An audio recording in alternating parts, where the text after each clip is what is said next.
Aleluia. Vocês não dizem amém? Acho que vocês não têm. Eu tenho. Aleluia. Glória a Deus.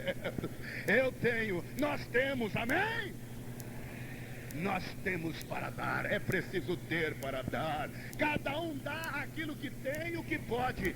Nós temos poder em nossas vidas e esta igreja não perdeu o poder. Alguns estão querendo tirar o poder da igreja, estão querendo dizer que não é preciso mais dar aleluia, nem glória a Deus, que vai escandalizar, que o pregador fulano é assim, não precisa ouvi-lo, mas estão aí tão frios que na igreja está dando até resfriado nos outros. Nós não vamos abandonar o poder que Deus tem dado à nossa igreja, vamos continuar com o poder, com a glória, com a graça. O modelo das outras igrejas não serve para nós, porque elas estão fechando as suas portas. A nossa vai continuar crescendo, porque ela tem poder para dar. Xaracalabachandaraias. Nós somos, nós podemos e nós temos. Aleluia. Nós somos, nós podemos e nós temos. Temos ou não temos? Oh, está muito fraco. Acho que algum irmão ainda está em dúvida. Será que eu tenho mesmo? Tem sim. Você está sentindo uma coisa gostosa nesta manhã. Glórias a Deus, você está sentindo uma coisa gostosa nesta manhã. Comece a glorificar a Deus, comece a edificar-se na sua vida e comece a crescer cada dia mais. Comece a sentir o poder de Deus na sua vida e receba o gozo desta graça, o gozo deste poder, o gozo desta unção, o gozo deste revestimento, o gozo desta alegria. Comece a sentir nesta manhã este poder que Deus tem dado para esta igreja. É preciso ter para poder dar. Agora vamos avançar um pouquinho mais. A Bíblia diz, lança o quê? Lança o quê? O pão. Eu não entendi por que pão, pastor Takayama. Sabe por que esse versículo diz lança o pão? Apesar de ser dito lá no Velho Testamento, o homem era sábio, ele tinha a sabedoria de Deus. Por que ele diz lança o pão?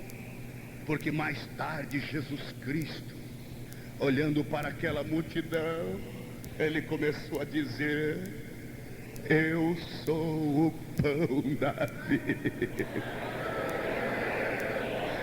Eu sou o pão da vida. Aleluia. Tem muita gente procurando pão amassado pelo diabo por aí, mas nós vamos ficar com o pão da vida, amém? Glória a Deus por isso. Há uma outra igreja aí que o conselho deles lançou um slogan aí, pão para quem tem fome. Mas estão criando guerra, estão criando intriga, estão lançando o governo contra o povo contra o governo, e está criando o maior estupim de guerrilhas por aí. Estão dizendo que essa é a nova teologia da libertação, que vai libertar o povo pobre da mão dos ricos. A Bíblia diz que os pobres sempre os têm convosco. Não, mas temos que usar as forças armadas. Jesus nunca usou as forças armadas e diz que é teologia da libertação. Isso para mim não é teologia, muito menos libertação, porque Jesus nunca incentivou a força física. Ele diz, não é por força, não é por violência, mas é pelo meu espírito. Tem muito pão por aí. Agora o pão que nós temos é o pão da vida. Aleluia. Quem tem o pão da vida? Levante a mão, quero ver. Glória a Deus. Ontem eu disse uma coisa e gostaria de enfatizar hoje. Não gosto de crente com a cara amarrada, com a cara fechada. Não dá um aleluia, nem um glória a Deus. Está tudo ruim, está assim. Porque se nós temos o pão da vida, nós temos a própria vida. E quem tem vida glorifica, quem tem vida se edifica, quem tem vida louva, quem tem vida canta, quem tem vida exalta o nome de Jesus, quem tem vida sorri. Morto não sorri, mas crente sorri. Morto não fala, mas morto crente fala. Morto não ouve, mas crente com vida ouve. Morto não anda, mas o crente tem vida e ele anda. Morto não sente, mas o crente sente. Morto não se comove, mas o crente se comove, porque ele sente a glória do Senhor, a glória do Senhor. Dizem por aí que o crente não pode se emocionar. Olha, você viu, isso aí desse pregador é emoção. Meus irmãos, emoção não traz Pentecoste realmente, mas Pentecoste traz emoção, sim, senhores. Quem sente a glória do Espírito, ele sente alegria muito maior do que um campo de futebol, muito maior do que uma piada humana. Ele sente a glória de Deus, ele dá aleluia, dá glória a Deus, fala língua estranha, glorifica o Senhor, porque ele tem o pão da vida. Xaracalabachandaraias, aleluia.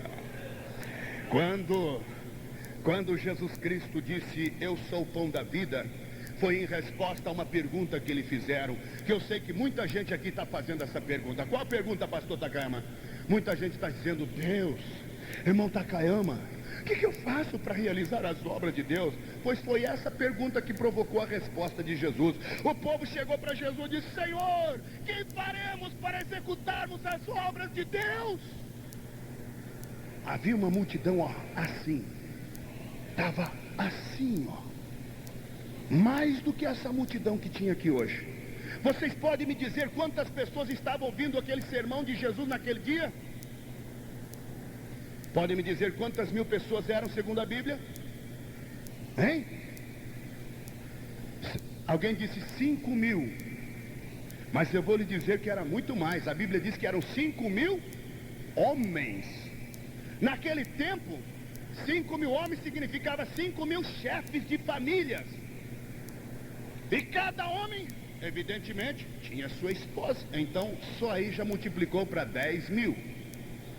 E cada casal tinha pelo menos 2 filhos, porque naquele tempo não tinha vergonha do aborto, esse crime nojento, esse assassinato coletivo, e não tinha também o uso dos comprimidos. Então, naquele tempo, pelo menos cada família tinha 3 filhos, não é verdade, meu irmão? Oh, glória a Deus!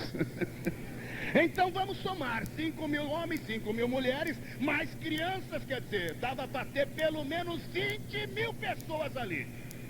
Mas vamos ficar por baixo, vamos dizer que tivesse apenas 15.000.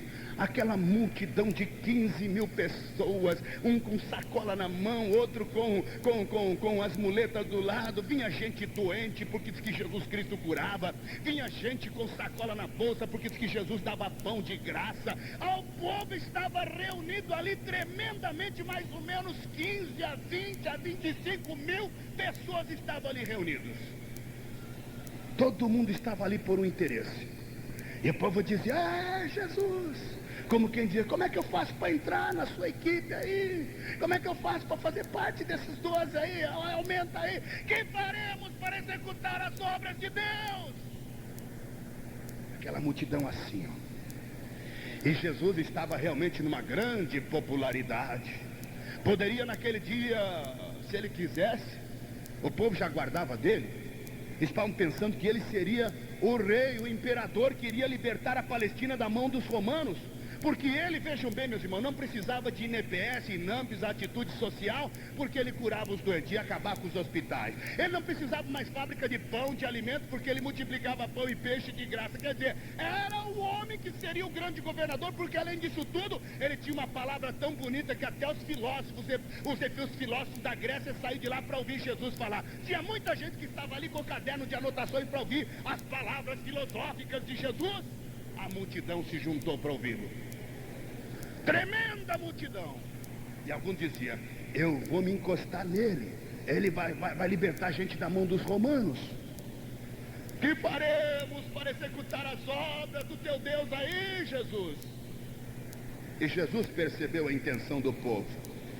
Tinha mães que traziam toda a sua prole. Tinha gente, vamos lá meu filho, você está com dor de barriga, vamos lá que esse homem vai te curar. Você está com dor de cabeça, vamos lá que Jesus vai te curar. Você que está com resfriado, vamos lá que Jesus vai te curar. Você, meu esposo, leva a sacola. O que, mulher? Pode levar a sacola que ele vai dar pão de graça para todo mundo aí. E era gente interessada em seguir Jesus por causa do pão, por causa da cura da enfermidade. Aquela multidão se formou. E naquele momento, Jesus Cristo vendo aquela multidão, os discípulos estavam ali todos alegrinhos. Opa, mas que maravilha!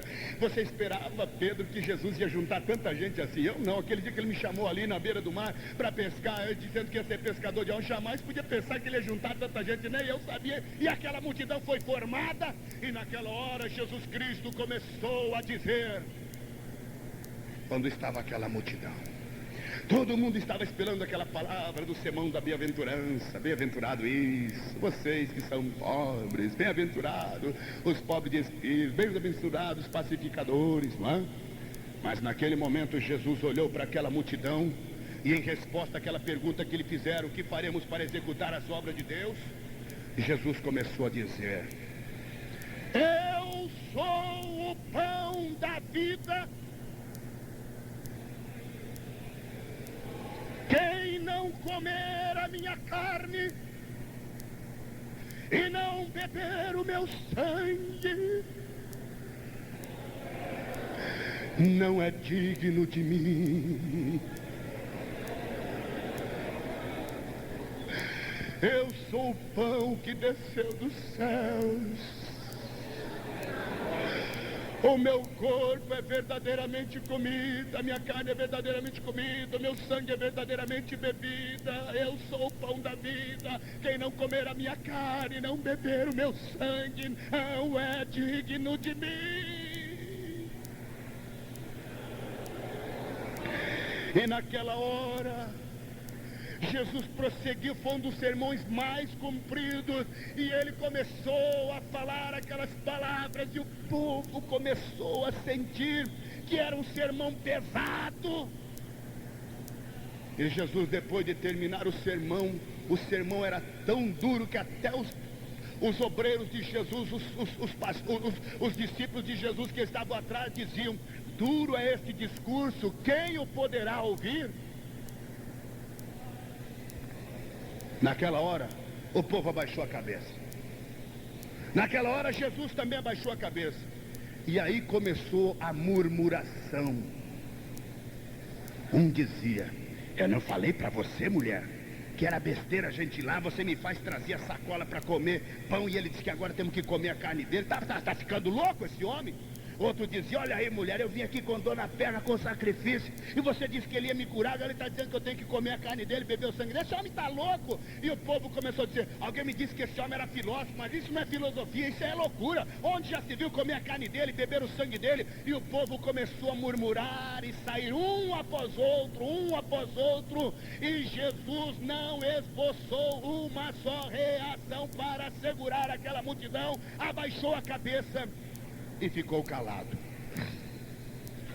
Sabe por que é que Jesus disse isso para aquela multidão? Porque ele percebeu 3 tipos de cristãos, 3 tipos de seguidores. Sabiam disso? A primeira classe de que seguiam Jesus são aqueles que só seguiam pelo interesse, pão de graça. Tem gente que é assim, segue Jesus por interesse. Se eu ficar com o povo crente, é você beneficiar. Se eu ficar na igreja, olha, a coisa vai melhorar. Andam atrás de Jesus só pelos interesses. O segundo tipo de cristão que seguia Jesus ia atrás de Jesus só por causa dos milagres. Tem crente assim, que só anda atrás de Jesus por causa que ele faz milagres. Tem um milagreiro que vem aí, põe a mão na testa e cai, diz: vamos lá, aquele homem é uma benção. Vamos naquele outro que aquilo lá cura, missionário fulano, missionário ciclano. Meu amado irmão, você não precisa estar andando de porta em porta por aí. Jesus é o pão da vida e ele está aqui nesta manhã. Ele está aqui. E havia uma terceira classe de seguidores. Cada palavra dessa seria um estudo, mas eu quero abreviar tudo isso. Cada um desses tinha um tipo de seguidores. Tem gente que segue Jesus que nem os filósofos. Só vai atrás de pregador fulano, só vai atrás de pregador ciclano, só vai atrás de gente que fala bonito. Meu amado irmão, quem fala em nosso coração não é o homem, nem palavras bonitas. Se nós dependêssemos de palavras bonitas, nós andávamos atrás de advogados por aí contratados para falar na nossa igreja. Mas a nossa igreja, ela cresce porque tem Jesus, o pão da vida. Xaracalabachandaraias, aleluia. E ainda tem gente por aí que anda fazendo manobra para tirar esse obreiro, porque quer outro que fala melhor. Sai pra lá, espírito diabólico de divisão. Permita que o pão da vida entre na sua vida hoje. Xaracalabaxereandalacalabachemialaias. Oh, meu amado irmão, Jesus Cristo é o pão da vida. É Ele que é o pão da vida. Jesus abaixou a cabeça e o povo começou a murmurar e a sair, porque há um momento crítico no nosso ministério que Deus exige de nós uma tomada de posição. E aquele povo começou a sair. Jesus não esboçou uma só reação para tentar segurar aquela multidão. Ele abaixou a cabeça e ficou. Abaixou a cabeça e não abriu a sua boca. E sabe o que o povo fez? Começou a sair um após o outro, murmurando e criticando Jesus. Esse homem está louco. Esse homem aí é um sensacionalista. Esse homem aí é um doido. E Jesus abaixou a cabeça e ficou. Quando Jesus levantou a cabeça, não tinha mais ninguém naquela campina. As pessoas tinham abandonado todos. Mais de 15 mil pessoas tinham abandonado Jesus.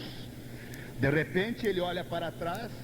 Oh, que maravilha! Pelo menos 11 estão comigo, porque eram 12, mas um já estava... Pelo menos ficaram vocês 12 aqui comigo. Parabéns para vocês, meus discípulos. Foi isso que Jesus Cristo disse? Não.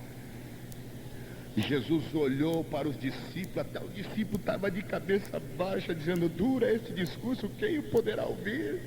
E Jesus olhou para os seus discípulos que estavam ali, os 12 imóveis, duro, endurecido, tremendo, diante das palavras de Jesus. E Jesus olha para eles e diz para eles: parabéns para vocês.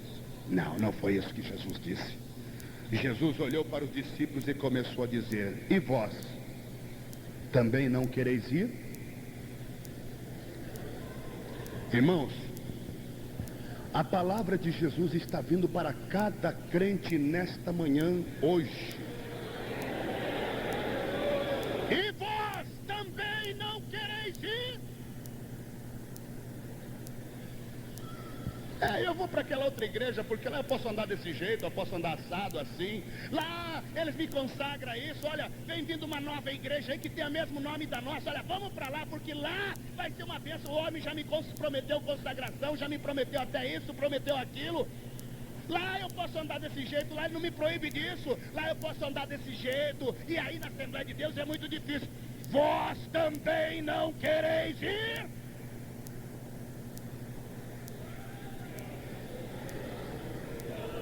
Aleluia, aleluia, aleluia, aleluia, aleluia, aleluia. Isto mesmo, meu irmão. Faça um exame de consciência agora e responda para Jesus. Ele está aqui nesta hora e está lhe perguntando: vós também não quereis ir? Você que desobedece o pastor e traz dificuldades para a igreja. Você que acha que nada tem importância e cria as maiores dificuldades para o irmão da tua igreja. Você que acha que pode colocar isso ou aquilo na sua casa, que não tem importância, que não faz mal, que é que tem. Jesus está dizendo: vós também não quereis ir?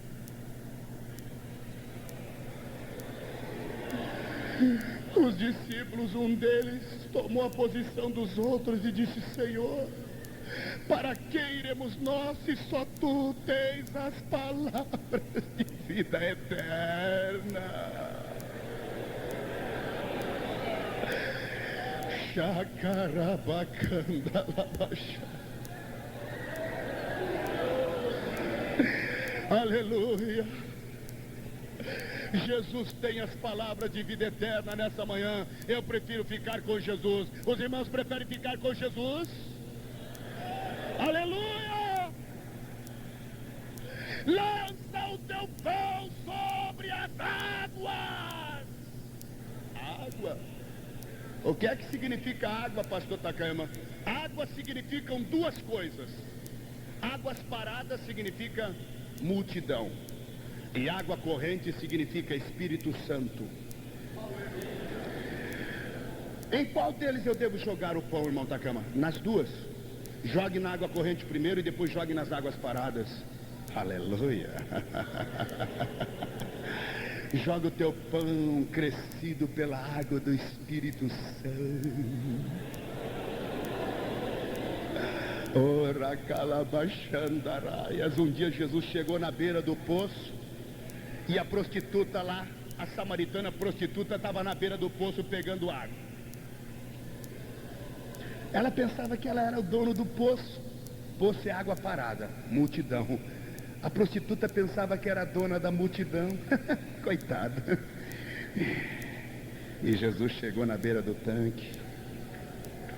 Mulher, o que é que o senhor quer comer? O senhor é um judeu, pelo menos. Sai para lá, não quero conversa com o senhor, não. Mulher, o que é que o senhor quer? Dá-me de beber desta água. O senhor, o judeu vem pedir para mim, para eu lhe dar água?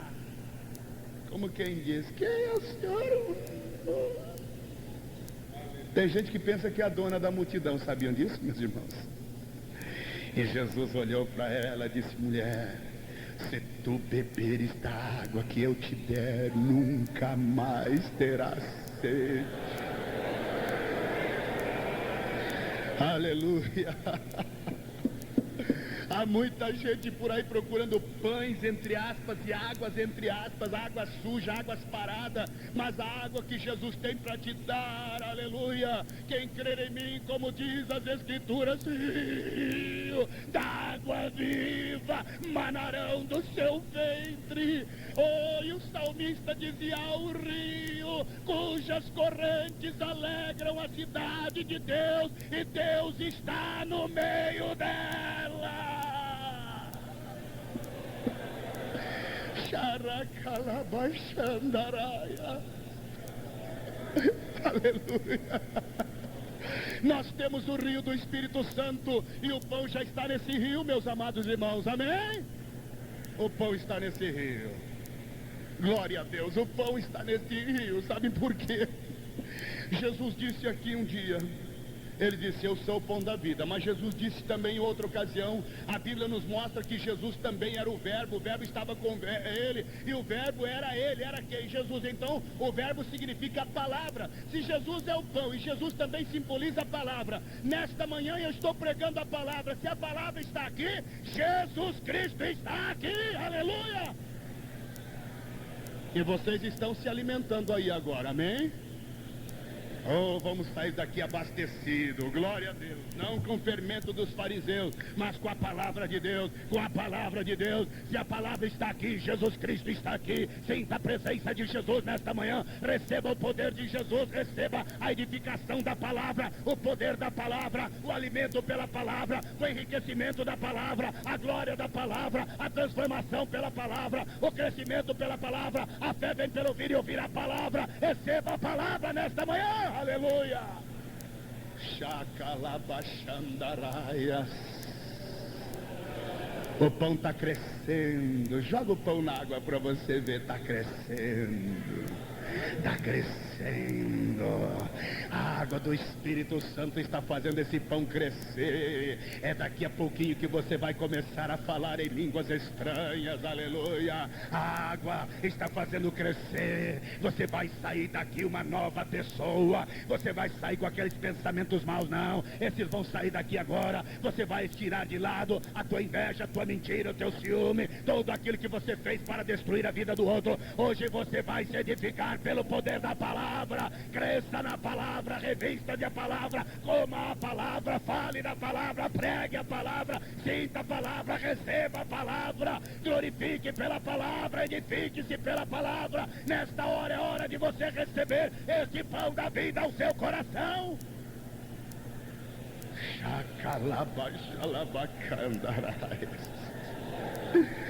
Aleluia. Aleluia, aleluia, aleluia, aleluia.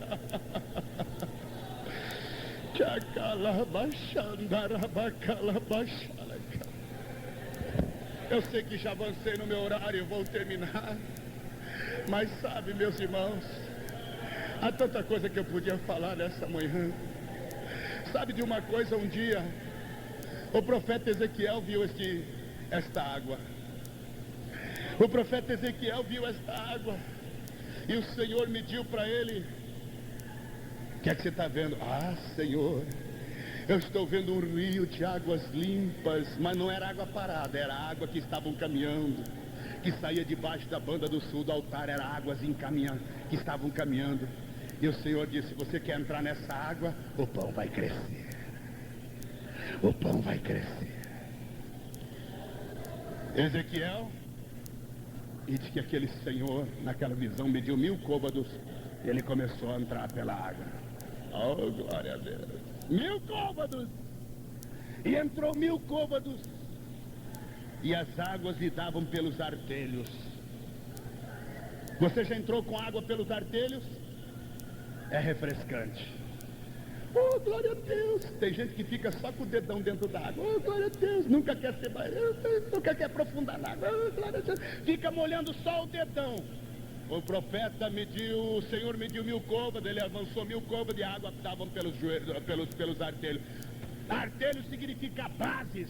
Você já aceitou Jesus, então você está com água pelos artelhos. Glória a Deus por isso, você que é novo convertido. Tem gente que já andou 1000 côvados e a água está nos seus pés, são as bases. Mas o Senhor não mandou você parar com essa água no teu dedão, não. Não. Ele mediu mais 1000 côvados. Vamos para a segunda etapa? E o Senhor mediu mais 1000 e o profeta começou a avançar nas águas. Oh, glória a Deus. Que coisa gostosa, Senhor. 1000 côvados. E agora, quando ele foi penetrando os 1000 côvados, das águas estavam lhe dando pelos joelhos. Joelho é o tempo da tua consagração a Deus. Joelho é o tempo que você vai se edificar, vai aprofundar. É o momento da oração, onde você começa a sentir a glória. Você já avançou esses 1000 côvados? Chacalabachandalaia. Ou o seu pão está só pela metade? Oh, Senhor, está tão gostoso aqui. Glória a Deus. Oh, maravilha. Que coisa boa. Estou com água pelo joelho. Mas não é até aqui que Jesus quer que você chegue somente. Porque o profeta pediu, o Senhor mediu mais 1000 côvados. E ele entrou pela terceira etapa. Oh, e as águas começaram a lhe dar. Oh, glória a Deus. Aleluia, glória a Deus. A água agora estava lhe dando pelos lombos. Lombo fala em firmeza. Lombo fala, a Bíblia diz que nós devemos ter o quê? A Bíblia fala que os lombos devem ser calçados, os lombos devem estar com a couraça, nós devemos ter firmeza. Crente com água pelos lombos é aquele crente que se não se desvia por qualquer vento de doutrina que vem por aí abrindo nova igreja, não. Porque tem gente que quando aparece um tal de missionário não sei o que, já sai da igreja e vai para lá. Tem gente que só tem água pelos artelhos e vai para qualquer lugar. Deus não quer que você faça isso, mas se você tiver água pelos lombos, você é firme, não é?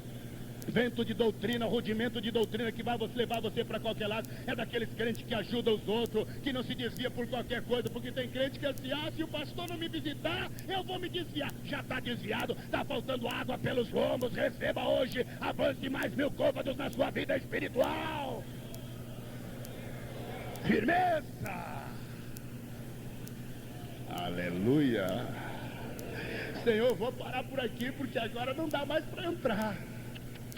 Profeta, Senhor, Ezequiel, Senhor, vou medir mais 1000 côvados.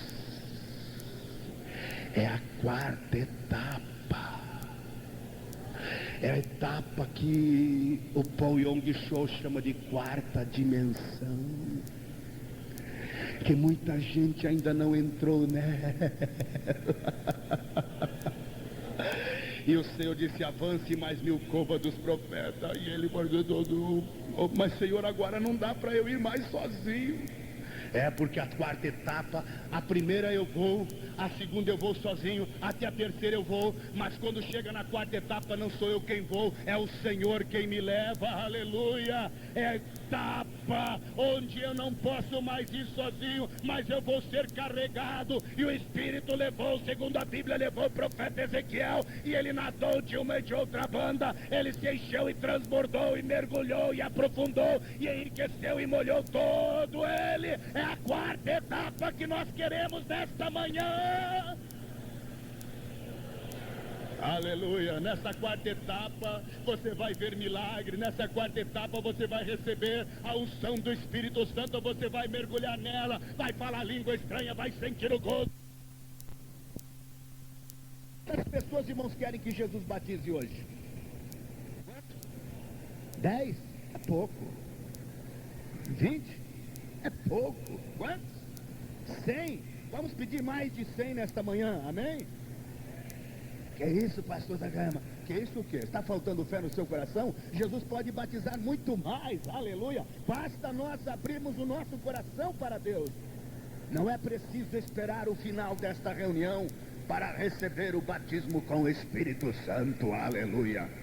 Eu me lembro lá na cidade de Capinópolis, quando eu estive com meu companheiro irmão Luiz Carlos.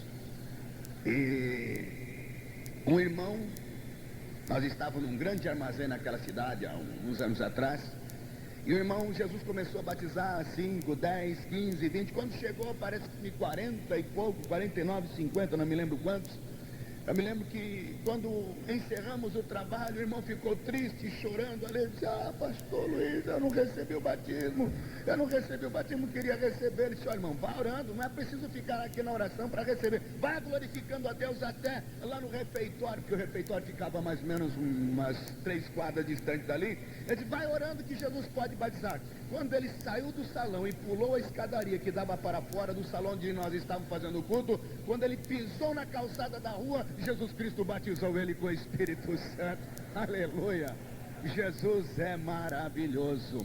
Portanto, nós não temos protocolo para Jesus batizar. Tem uns que recebem o batismo com o Espírito Santo quando está de cabeça para baixo, então ele acha que todo mundo tem que receber o batismo com o Espírito Santo de cabeça para baixo. Se você receber o batismo com o Espírito Santo com a perna lá para cima, não vai pensar que todo mundo vai ter que levantar a perna lá para cima para Jesus te batizar. Jesus batiza você de pé, sentado, na hora da oração, na hora da pregação, quando você está dormindo. Eu conheço irmãos que receberam o batismo com o Espírito Santo dormindo, glórias ao Senhor Jesus Cristo. Outros recebem trabalhando. Então vamos evitar o protocolo. Deus pode batizar você durante a hora da pregação. Basta abrir o seu coração para Jesus nesta manhã e a glória do Senhor descerá sobre a sua vida, sobre a sua vida. Aleluia. Mas não pense, irmãos, que Jesus Cristo batiza para você dizer, estou orgulhoso, eu sou batizado com o Espírito Santo. Não é para isso que Jesus batiza. Deus, quando batiza com o Espírito Santo, Ele batiza para você fazer a obra dele. Amém? Bem, e nesta manhã eu gostaria de meditar sobre um assunto que considero de vital importância para a mocidade. Desde cedo abracei a minha vida ministerial. Recebi a chamada de Deus aos 16 anos de idade. Mas somente aos 20 e poucos anos de idade entreguei-me totalmente ao trabalho do Senhor. E até hoje não me arrependo de servir ao mestre da Galileia. Aleluia. Glórias a Deus. A mocidade pode me dizer qual é o versículo mais importante para a juventude no livro de Eclesiastes? Quem sabe, levante a mão, quero ver. Muito bem, você que levantou a primeira mão, você pode recitar de cor, fica de pé, vamos ver. Lembra? Mais ou menos. Diga. Lembra? Muito bem. Deus abençoe. A mocidade aqui de Goiás é fervorosa, é poderosa. Aleluia, é diligente. Glória a Deus. Para falar em diligente, quantos aqui já leram pelo menos 3 capítulos da Bíblia neste ano de 86? Não levante a mão. Se eu pedir para levantar a mão, muita gente vai ficar envergonhada e vai levantar só para não ficar com vergonha. Aí vai estar pecando. Eu estou contribuindo para você pecar, não é? Então eu não vou pedir que levante a mão, mas vamos ler a Bíblia Sagrada. Amém? Glória a Deus por isso. Hoje nós vamos mudar. O capítulo mais importante para a mocidade no livro de Eclesiastes A partir de hoje, para a juventude aqui dessa igreja e desta região, não será mais Eclesiastes capítulo 12, versículo 1. Ele disse... O que é que diz Eclesiastes 12, 1? Lembra-te do teu Criador nos dias da tua mocidade, antes que venham os maus dias, e cheguem os anos dos quais venhas a dizer, não tenho neles contentamento. Este seria um dos versículos mais importantes para a juventude hoje. Mas quero vos dizer que a partir de hoje há um versículo mais importante para você, porque quando o sábio Salomão produziu estas palavras da sua boca, do seu espírito poético e inspirativo, ele começou a dizer, lembra-te do teu Criador. Mas se vocês, se os irmãos, se os senhores, as senhoras, a juventude analisar, verificarão que ele disse isso depois de dizer muitas outras palavras. Esse foi o desfecho e o culminar de toda uma literatura que ele produziu poeticamente para que a juventude crescesse. Mas aqui está apenas o desfecho. Eu quero trazer a razão, as razões pelas quais ele disse isso. Eu quero que vocês hoje venham a compreender que antes dele dizer, lembra-te do teu Criador, ele disse palavras mais importantes um pouquinho antes disso. Abram as suas Bíblias em Eclesiastes no capítulo, agora não no capítulo 12, mas no capítulo 11. E este será o versículo mais importante para a juventude a partir de hoje. O capítulo 11 de Eclesiastes, versículo 1, diz o seguinte: lança o teu pão sobre as águas, porque depois de muitos dias o acharás.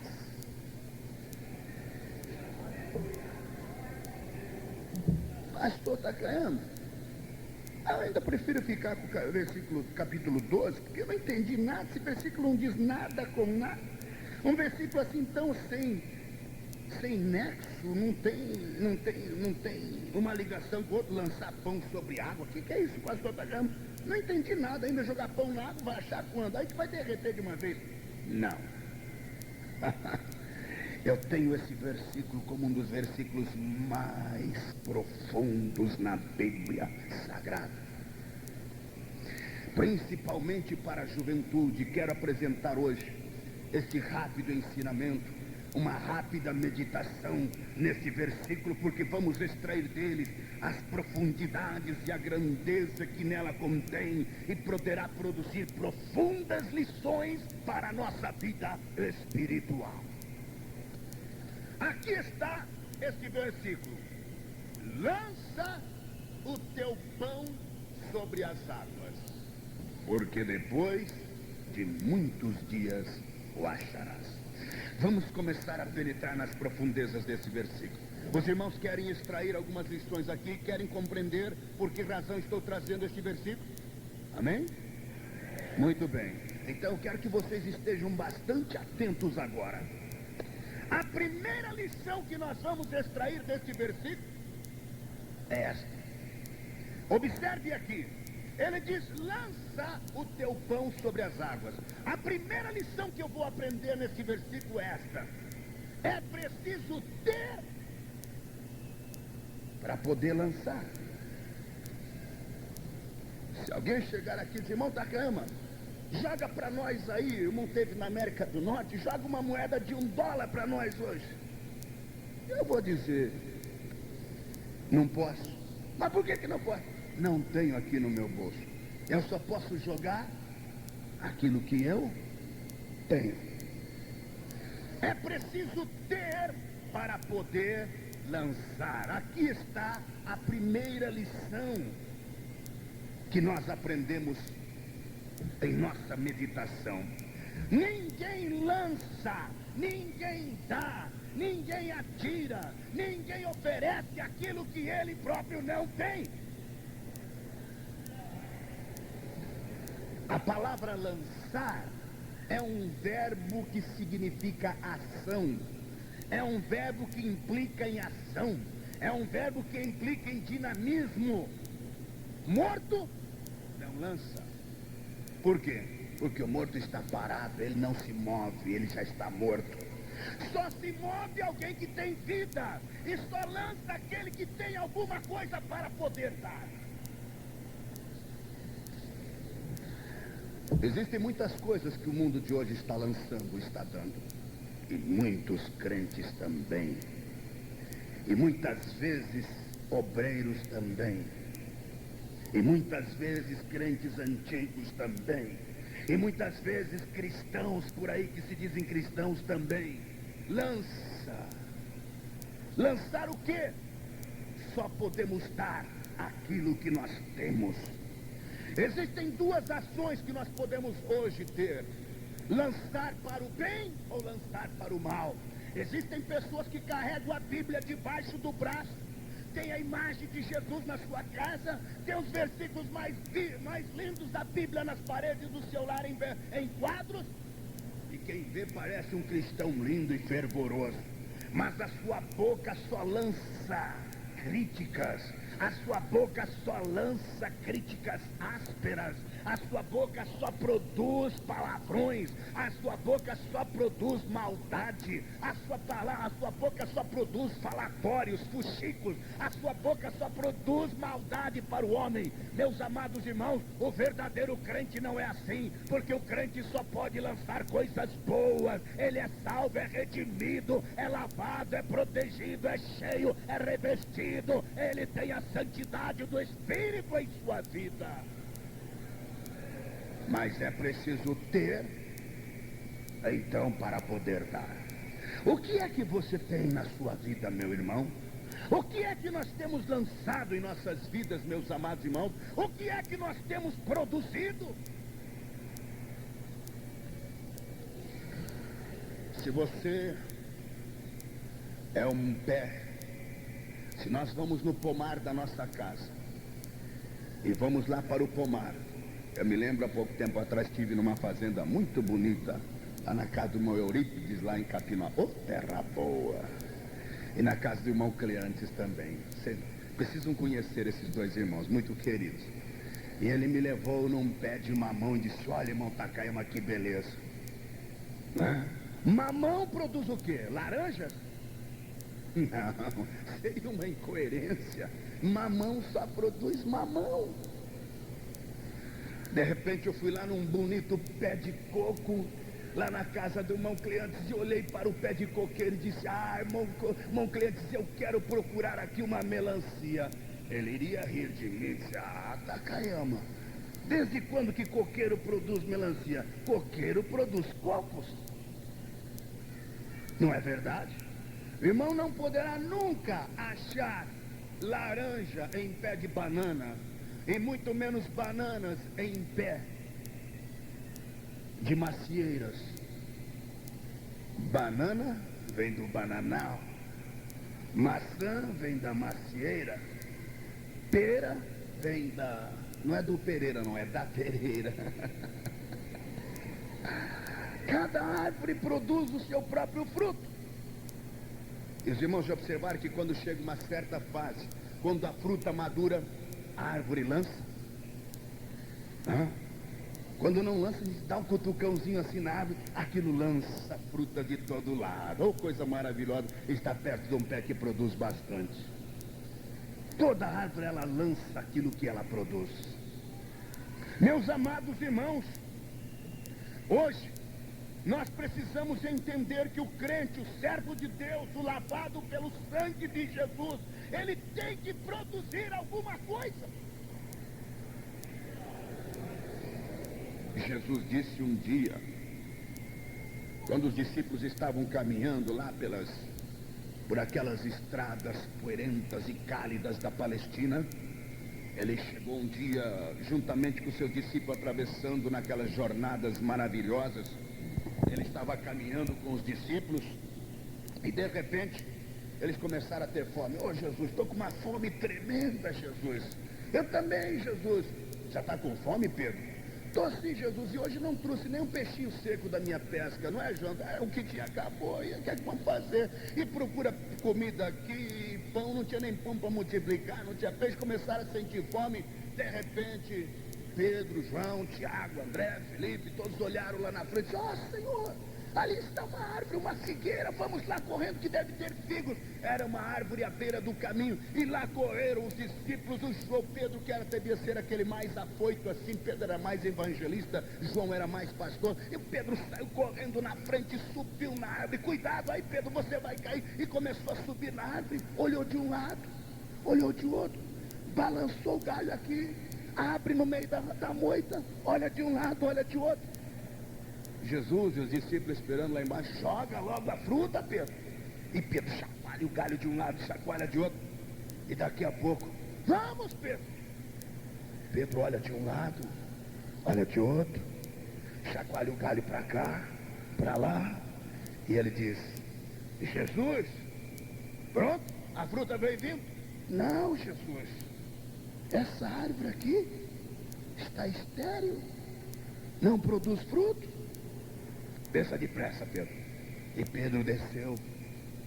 E quando Jesus olhou para aquela árvore, bonita, carregada de folhas, toda enfeitada, mas era uma árvore estéril, Jesus olhou para aquela árvore e amaldiçoou a figueira. Mais tarde, depois, quando eles voltavam por aquele mesmo caminho, Jesus estava ali passando por aquele mesmo lugar. De repente os discípulos olharam para a figueira e disseram, Senhor, sim Pedro, sim João, o senhor lembra aquela árvore que eu subi aqui hoje? Onde é que ela está? Essa daí? Não, essa não é, Jesus, está seca. Pois é exatamente essa. Ela já estava seca porque Jesus amaldiçoou a figueira. A árvore que não produz frutos é arrancada e lançada no fogo, diz a palavra do Senhor. Eu sei que esta lição lhe parece ser um tanto dura, mas não sou eu quem as trago, é a própria palavra de Deus que diz que uma árvore que não produz fruto é arrancada e lançada no fogo. Nós temos que produzir. Pergunto a cada crente aqui nesta manhã, a cada obreiro, pergunto a mim mesmo, será que nós estamos sendo produtivos diante de Deus? Será que estamos produzindo algo diante de Deus? Como obreiros mais maduros que somos, será que estamos ajudando a juventude? Será que estamos produzindo palavras de amor ou palavras de críticas? O que é que nós estamos produzindo, irmãos? Estamos produzindo amor ou estamos produzindo ódio? Estamos produzindo união ou estamos produzindo separação? Estamos produzindo alegria ou estamos produzindo tristeza? Estamos produzindo a unificação ou estamos produzindo separação? Estamos produzindo luz ou estamos produzindo guerra? Estamos produzindo paz ou estamos produzindo ódio? Estamos produzindo o quê? Estamos produzindo céus ou estamos produzindo inferno? Estamos produzindo Deus em nossas vidas. É preciso ter para poder dar.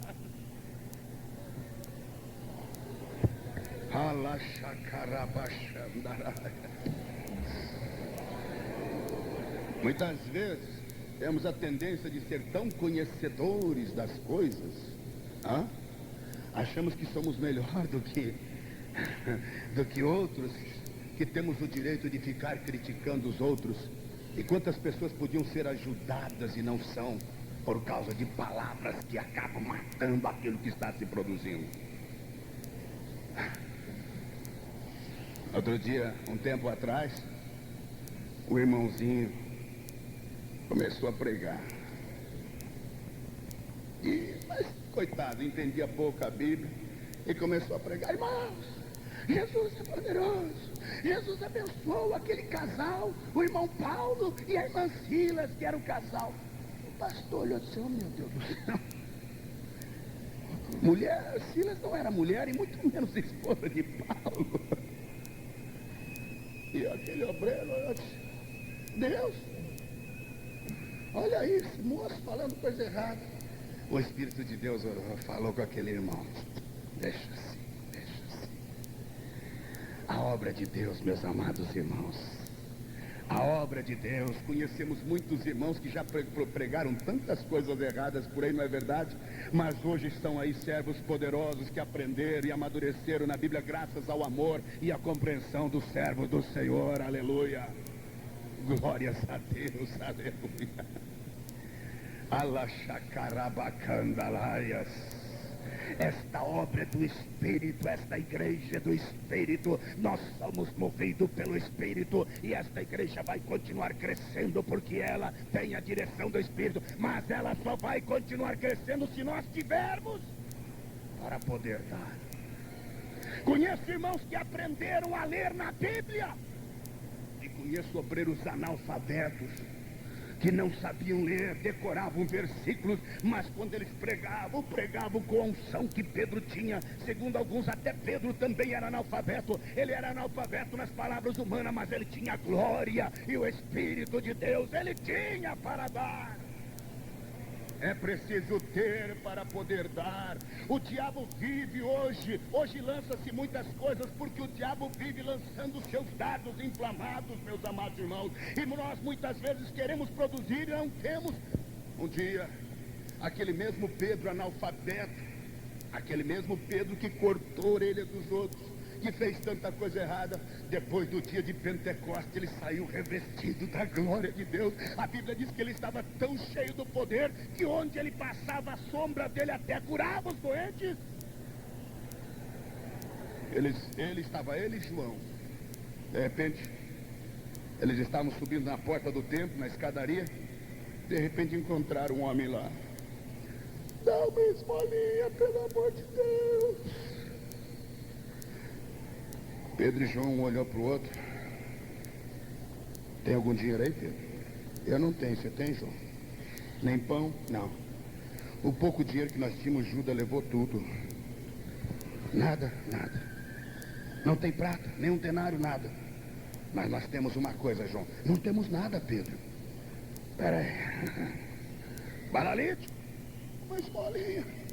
Eu não tenho prata, não tenho ouro, mas o que eu tenho é preciso ter.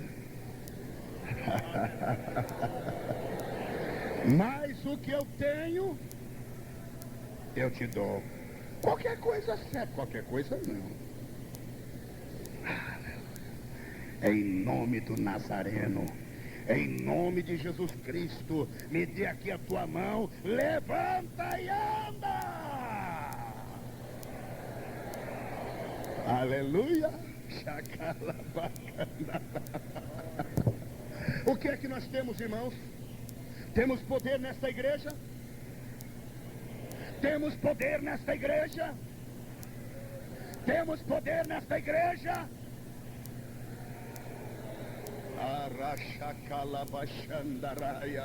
Se nós temos poder hoje, comece a receber a cura da sua enfermidade aí nas galerias. Comece a receber o poder de Deus na sua vida. Comece a receber a libertação em nome de Jesus Cristo, em nome do Todo-Poderoso, minha irmã. Receba a glória, o poder, a virtude, a salvação, o poder de Deus na sua vida. Nós temos para dar, então receba nesta manhã a glória de Deus. Chacarabacandaraias, aleluia. Nós só podemos dar aquilo que nós temos, meus amados irmãos. Temos o quê? O que está na tua mente? Inveja? O que está na tua mente? Crítica? O que está na tua mente? Ciúme? O que está na tua mente? Vaidade? O que está na tua mente? Pecado? O que está na tua mente? Frieza?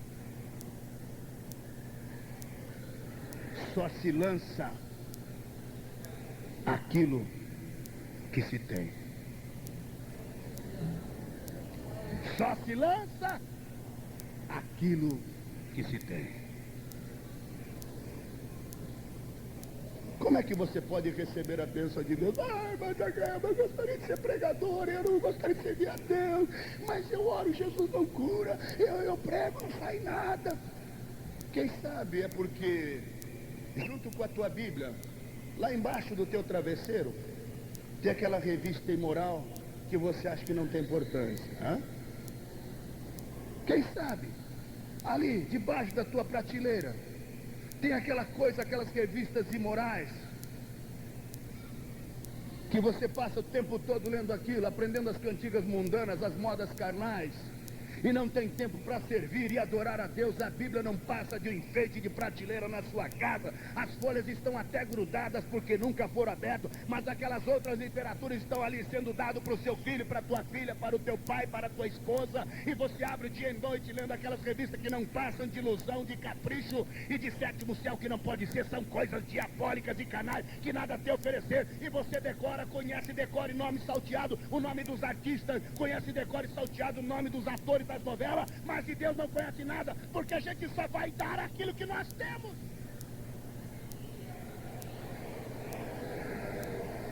Quem vive lendo literatura imunda, só vai dar literatura imunda.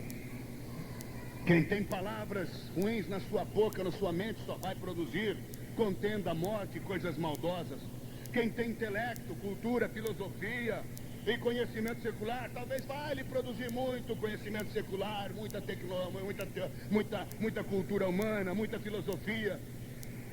Escute-me, por favor, porque é muito importante deixar essa palavra aqui. Uma das maiores lutas que eu tive foi no meu tempo de universidade, antes de entrar, aliás, foi a luta entre o conhecimento secular e o que a palavra dizia. A palavra dizia que nós tínhamos vindo de Deus, mas o conhecimento secular dizia que nós tínhamos vindo da evolução do macaco.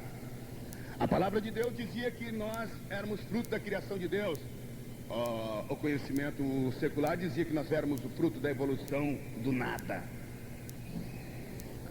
Eu comecei a chegar no momento em que comecei a ter um conflito, e talvez estou trazendo isso porque há jovens aqui, estudantes universitários que talvez estejam tendo esses conflitos, ou quem sabe estejam no segundo grau, no colégio, e está tendo esse conflito dentro de si, não sabe como resolver o seu problema. E os meus professores da faculdade, meus professores desde o tempo do grupo escolar até os cursos da faculdade, eles diziam para mim que Deus não existia, que Deus era irreal. Quando falava em Deus, dava aquele sorriso sarcástico, como se Deus não existisse, e falava que Deus não existia, que Deus era besteira, que Deus era bobagem. É esse o ensinamento que eles estão dando por aí.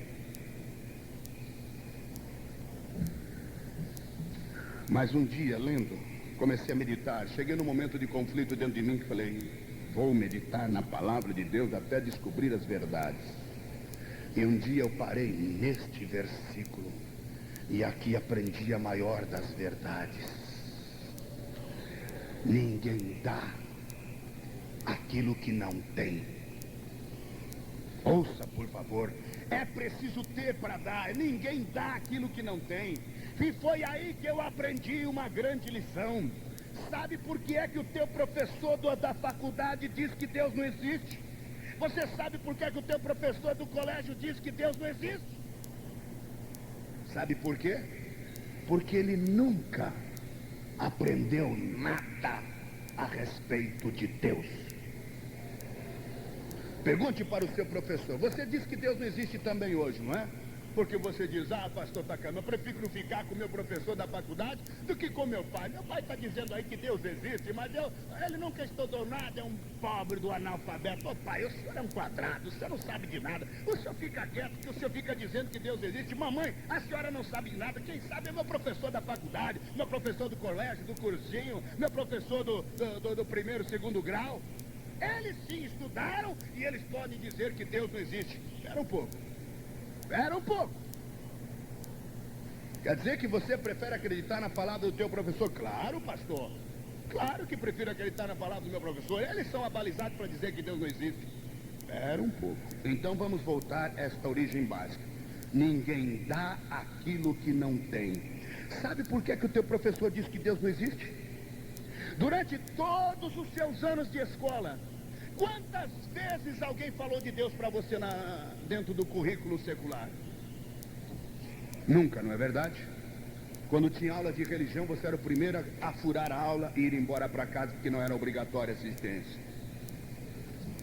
Quantas vezes lhe falaram de Deus no teu tempo de colégio? Ah, só quando eu estava no grupo escolar, e uma, duas vezes, só e nunca mais. Muito bem. Agora então você vai fazer o seguinte: pergunte para o seu professor quantas vezes falaram de Deus para ele durante todo o seu período de currículo escolar. Sabe o que ele vai dizer? Ele vai dizer que nunca falaram de Deus para ele. Agora pergunte para o professor do seu professor quantas vezes eles ouviram falar de Deus. Todos eles, seja professor de matemática, inglês, geografia, história, cultura, outras literaturas. Pergunte para eles vão dizer também que nunca ouviram falar de Deus. Pergunte para o professor do seu professor quantas vezes eles ouviram falar de Deus. Eles também vão dizer nunca ouvimos falar de Deus. Pergunte para os primeiros professores da história quantas vezes eles ouviram falar de Deus durante todo o currículo escolar. Nunca ouviram falar nada de Deus. Então como é que eles vêm dizer para você que Deus não existe se eles nunca aprenderam nada a respeito de Deus? Ninguém pode dar aquilo que não tem. Eles não dão nada de Jesus e de Deus porque eles também não conhecem um palmo na frente do nariz a respeito das coisas de Deus. Por isso ele diz que Deus não existe. Teu professor de português vai ensinar português, ele só dá aquilo que ele tem. Teu professor de matemática, se pedir para ele ensinar português, ele também não sabe. Ele vai dizer, pergunte para o professor de português, eu aprendi matemática, ele só vai ensinar matemática.